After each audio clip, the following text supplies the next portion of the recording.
Tembakau linting atau rokok linting adalah tembakau yang digulung secara manual menggunakan kertas rokok atau daun tembakau kering. Produk ini seringkali dibuat secara mandiri oleh para perokok atau oleh produsen kecil. Tembakau linting biasanya tidak mengandung bahan tambahan seperti yang ditemukan dalam rokok pabrikan, sehingga dianggap lebih alami oleh beberapa pengguna. Proses melinting tembakau memerlukan keterampilan khusus dan seringkali menjadi bagian dari tradisi lokal di berbagai daerah di Indonesia. Tembakau linting telah menjadi fenomena yang signifikan di masyarakat Indonesia. Kebiasaan ini bukan hanya soal kenikmatan atau tradisi, melainkan juga mencerminkan dinamika sosial dan ekonomi yang kompleks. Tembakau linting, yang pada awalnya merupakan bagian dari tradisi masyarakat pedesaan, kini telah menyebar ke berbagai kalangan di perkotaan. Di desa-desa, tembakau linting sering dikaitkan dengan aktivitas keseharian, mulai dari berkumpul di warung hingga acara-acara adat. Tradisi ini mencerminkan keterikatan yang kuat dengan budaya agraris, di mana petani menanam, memanen, dan memproses tembakau secara mandiri. Proses melinting tembakau sendiri memerlukan keterampilan khusus yang diwariskan secara turun-temurun. Namun, seiring berjalannya waktu, fenomena tembakau linting mengalami transformasi signifikan. Di kota-kota besar, tembakau linting menjadi pilihan banyak orang sebagai alternatif rokok pabrik. Faktor ekonomi seringkali menjadi alasan utama, karena tembakau linting cenderung lebih murah dibandingkan dengan rokok pabrikan. Harga yang terjangkau ini membuat tembakau linting lebih mudah diakses oleh berbagai lapisan masyarakat, terutama mereka yang memiliki pendapatan terbatas. Fenomena ini juga memiliki dampak yang kompleks terhadap struktur sosial. Di satu sisi, tembakau linting menciptakan peluang ekonomi baru, terutama bagi petani tembakau dan industri kecil pengolahan tembakau. Pasar tembakau linting yang terus berkembang membuka lapangan pekerjaan dan mendukung perekonomian lokal. Di banyak daerah, usaha tembakau linting telah menjadi sumber penghasilan utama bagi keluarga. Namun di sisi lain, ada juga dampak negatif yang harus diakui. Meningkatnya konsumsi tembakau linting menimbulkan kekhawatiran terkait kesehatan masyarakat. Rokok linting, meskipun alami dan tidak mengandung bahan kimia tambahan seperti rokok pabrikan, tetap mengandung nikotin dan zat-zat berbahaya lainnya. Tingginya tingkat konsumsi tembakau linting dapat meningkatkan risiko penyakit terkait tembakau seperti penyakit paru-paru, kanker, dan gangguan jantung. Selain aspek kesehatan, fenomena tembakau linting juga mempengaruhi pola interaksi sosial. Dalam komunitas yang sering berkumpul untuk melinting dan merokok bersama, ada nilai-nilai kebersamaan dan solidaritas yang terbangun. Namun, hal ini juga bisa menciptakan eksklusivitas dan tekanan sosial bagi mereka yang tidak merokok atau yang ingin berhenti merokok. Perbedaan gaya hidup dan pilihan kesehatan dapat memunculkan konflik dan perpecahan dalam komunitas. Dalam konteks regulasi, pemerintah menghadapi tantangan besar dalam mengelola fenomena ini. Di Indonesia, produk tembakau dikenakan cukai berdasarkan volume produksi dan jenis produk. Rokok pabrikan dikenakan cukai yang lebih tinggi dibandingkan dengan tembakau linting. Hal ini dikarenakan tembakau linting seringkali diproduksi dalam skala kecil atau untuk penggunaan pribadi, sehingga pengawasannya lebih sulit dan biaya produksinya lebih rendah. Pada akhirnya, fenomena tembakau linting mencerminkan dinamika yang kompleks antara tradisi, ekonomi, kesehatan, dan interaksi sosial. Sebagai masyarakat, kita perlu memahami dan menyikapi fenomena ini dengan bijaksana, mengakui kelebihan dan kekurangannya, serta bekerja sama untuk mencari solusi terbaik yang mendukung kesejahteraan semua pihak.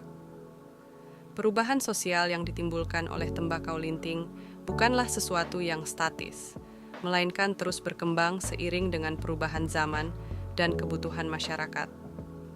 Dengan demikian, dialog yang terbuka dan inklusif menjadi kunci dalam menghadapi tantangan dan peluang yang muncul dari fenomena ini.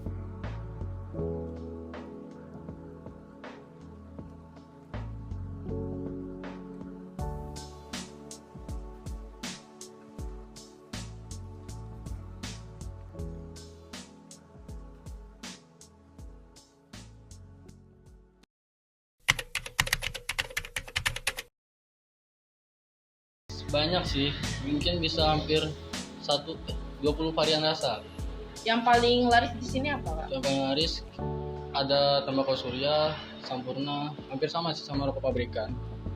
Dari kalangan apa yang membeli tembakau di sini, atau mahasiswa atau gimana? Nah, untuk kalangan ini kebanyakan karena sudah berkeluarga lah, yang udah perlu apa, karena kan mereka itu kan pertama tanggungan biaya hidupnya juga banyak, otomatis mereka bakal mencari yang hematnya di mana. Karena kalau mereka beli rokok bungkus dengan cukai yang tiap tahun selalu naik, ya bakal nguras kantong. Tapi kalau karena mereka ngambil rokok linting ini karena harga terjangkau, memang beda jauh harganya sama rokok-rokok bungkus kan. Ibaratkan rokok bungkus yang satu bungkusnya 30, kalau di sini 30. Nah, satu bungkusnya rokok bungkus kan yang pabrikan kan 30.000 tuh paling dapat 16 batang. Kalau di sini 30.000 mungkin bisa dapat 100 batang. Jauh banget bedanya. Menurut kakak apa sih banyak orang yang minat membeli tembakau daripada rokok yang biasa? Ya itu tadi, karena harga yang beda jauh, bisa menghemat pengeluaran sehari-hari kan. Gimana? Kalangan sekarang rata-rata kan siapa sih yang ngerokok sekarang?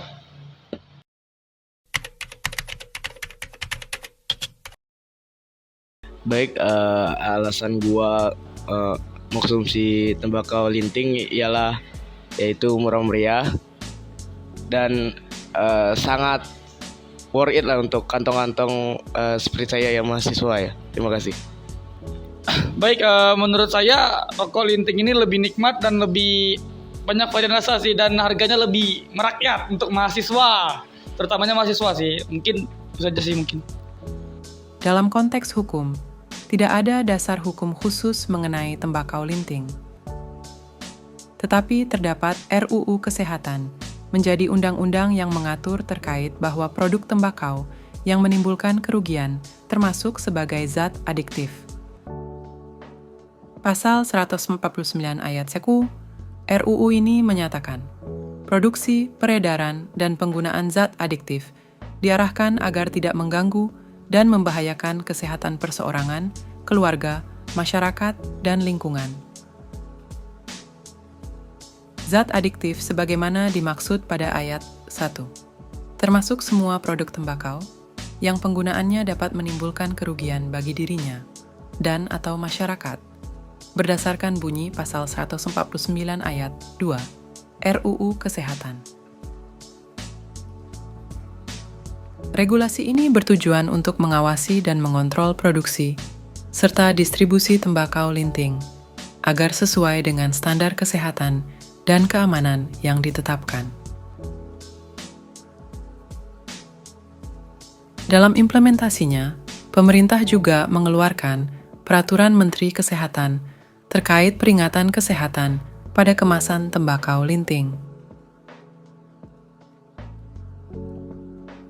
Peringatan ini bertujuan untuk memberikan informasi yang jelas dan jujur kepada konsumen mengenai risiko kesehatan yang terkait dengan konsumsi tembakau linting, seperti risiko penyakit paru-paru, kanker, dan gangguan jantung. Selain itu, pemerintah juga dapat mengeluarkan regulasi tambahan dalam bentuk kebijakan kontrol wilayah penggunaan tembakau linting, seperti kawasan tanpa rokok di suatu wilayah. Kawasan tanpa rokok terdiri atas fasilitas pelayanan kesehatan, tempat proses belajar mengajar, tempat anak bermain, tempat ibadah, angkutan umum, tempat kerja, serta tempat umum dan tempat lain yang ditetapkan. Langkah-langkah ini diambil untuk mengurangi konsumsi tembakau linting dan melindungi masyarakat dari dampak negatif yang disebabkan oleh konsumsi tembakau. Dengan adanya regulasi yang jelas dan ketat terkait tembakau linting, diharapkan dapat mengurangi risiko kesehatan yang ditimbulkan oleh konsumsi tembakau linting dan melindungi masyarakat dari dampak negatifnya.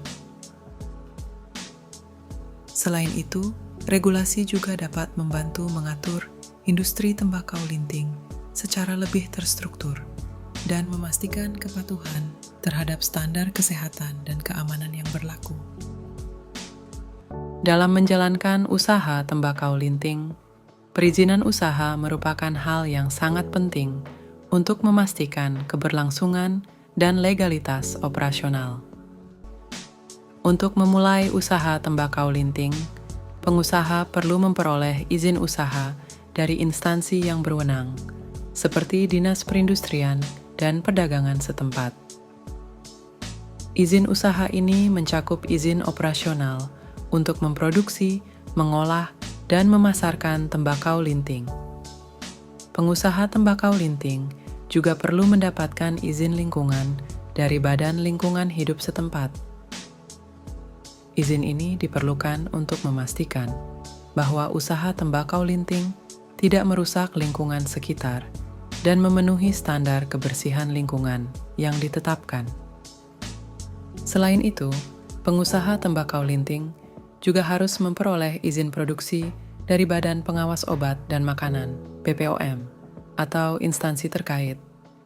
Izin produksi ini menyangkut persetujuan produksi tembakau linting yang aman dan sesuai dengan standar kesehatan yang berlaku. Pengusaha tembakau linting juga harus memastikan bahwa mereka telah membayar pajak sesuai dengan ketentuan yang berlaku. Hal ini meliputi pajak produksi, pajak penjualan, dan pajak lainnya yang terkait dengan usaha tembakau linting. Sebagai bagian dari perizinan usaha, pengusaha tembakau linting juga harus mematuhi peraturan terkait peringatan kesehatan pada kemasan tembakau linting. Peringatan kesehatan ini harus jelas, terbaca dengan baik, dan memberikan informasi yang akurat mengenai risiko kesehatan yang terkait dengan konsumsi tembakau linting. Selama menjalankan usaha tembakau linting, pengusaha juga harus siap untuk menjalani pemeriksaan rutin dari instansi terkait, seperti Dinas Kesehatan dan BPOM, untuk memastikan bahwa produksi tembakau linting berjalan sesuai dengan standar yang ditetapkan. Dengan memperoleh semua perizinan yang diperlukan dan mematuhi regulasi yang berlaku, pengusaha tembakau linting dapat menjalankan usahanya secara legal dan bertanggung jawab, serta memberikan jaminan atas kualitas dan keamanan produk tembakau linting yang dipasarkan.